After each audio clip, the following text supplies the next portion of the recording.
नमस्ते दोस्तों, आशा है आप सब स्वस्थ और बहुत अच्छे होंगे। आज हम जानेंगे अच्छे परिणाम कैसे मिलते हैं। मेरा बेटा हर काम में असफल क्यों होता है? एक दुखी पिता ने अपने 30 साल के बेटे के बारे में पूछा।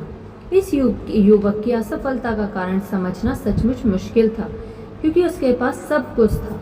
वह अच्छे परिवार का था, उसकी शैक्षणिक योग्यता बहुत अच्छी थी, उसके सामने बिजनेस की संभावनाएं भी औसत से बेहतर थी। फिर भी न जाने क्यों वह अपने हर काम में असफल हो जाता था। वह जिस काम में हाथ डालता था वह गड़बड़ हो जाता था। वह बहुत कोशिश करता था, परंतु न जाने क्यों सफलता उसके हाथ नहीं आती थी।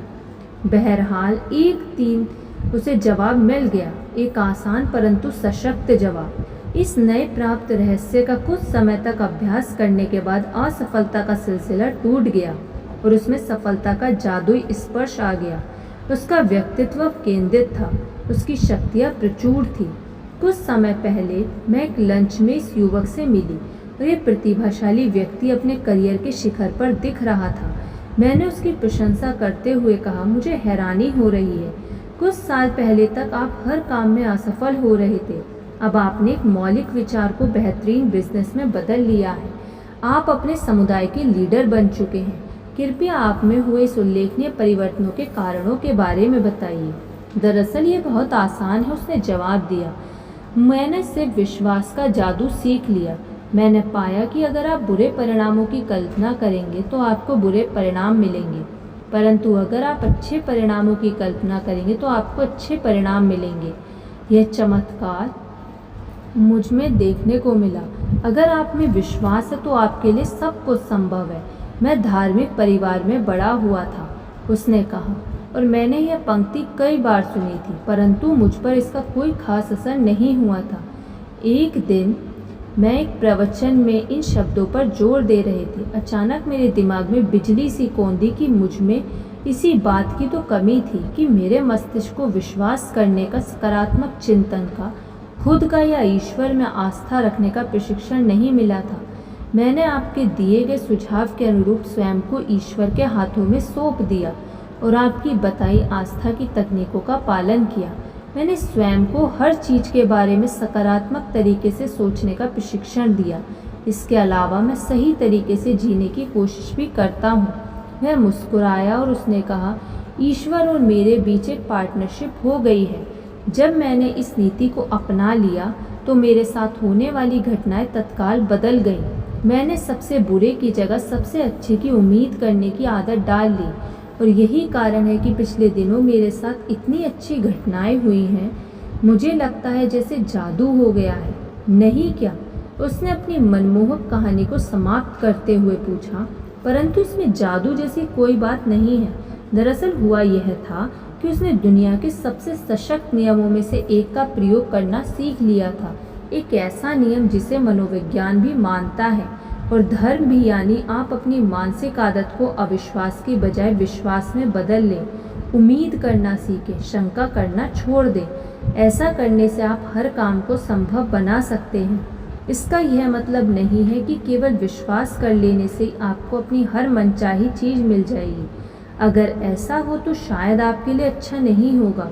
जब आप ईश्वर में विश्वास करते हैं तो वह आपके दिमाग को दिशा दिखाता है, ताकि आप उससे वह चीज़ें ना मांगें जो आपके लिए अच्छी ना हो या जो ईश्वर की इच्छा के अनुरूप ना हो। परंतु इसका निश्चित रूप से मतलब ज़रूर है कि जब आप विश्वास करना सीख जाते हैं तो जो काम असंभव लगता था वह अब संभावना के क्षेत्र में आ जाता है। हर महान काम अंत में आपके लिए एक संभावना बन जाता है। किसी भी शंका भरे काम की शुरुआत में हमारा विश्वास वह चीज़ है जो उस काम में हमें सफलता दिलाती है। विश्वास करना सीखना सबसे महत्वपूर्ण है। यही किसी भी काम में सफलता हासिल करने के लिए मूलभूत तत्व है। जब आप सर्वश्रेष्ठ की उम्मीद करते हैं तो आप अपने मस्तिष्क में चुंबकीय शक्ति उत्पन्न करते हैं जो आकर्षण के नियम के अनुसार सर्वश्रेष्ठ को आपकी ओर आकर्षित करती है। परंतु अगर आप सबसे बुरे की आशा करते हैं तो आप अपने मस्तिष्क में विकर्षण की शक्ति को उत्पन्न करते हैं जो सर्वश्रेष्ठ को आपसे दूर कर देती है। यह आश्चर्यजनक है कि सर्वश्रेष्ठ की लगातार आशा करने से किस तरह ऐसी शक्तियाँ गति में आ जाती हैं जो सर्वश्रेष्ठ को संभव बना देती हैं। इस तथ्य का एक रोचक उदाहरण हमें कुछ साल पहले बीते हुए युग के प्रसिद्ध स्पोर्ट्स के वर्णन में मिलता है। मेरे प्रिय लेखक थे, उनके लिए एक लेख को मैं कभी नहीं भुला पाऊंगी। जो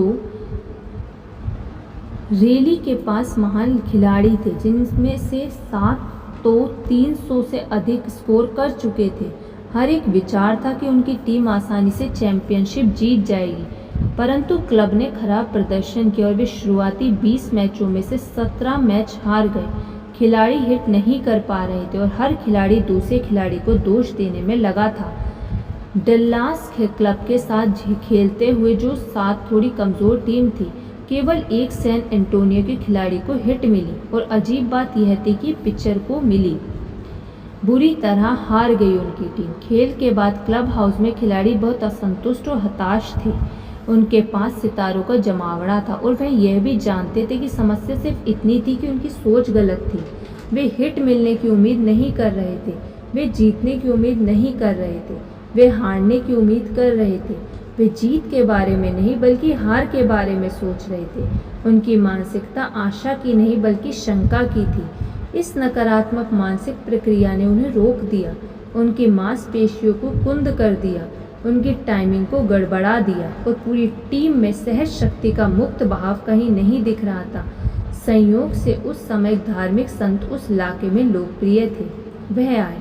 वह आस्था उपचारक होने का दावा करते थे। स्पष्ट रूप से उसे आश्चर्यजनक परिणाम मिल रहे थे। भारी भीड़ उसे सुनने के लिए जाती थी और लगभग हर व्यक्ति उनमें विश्वास करता था, शायद इसलिए कि वे लोग उसकी शक्ति में विश्वास करते थे।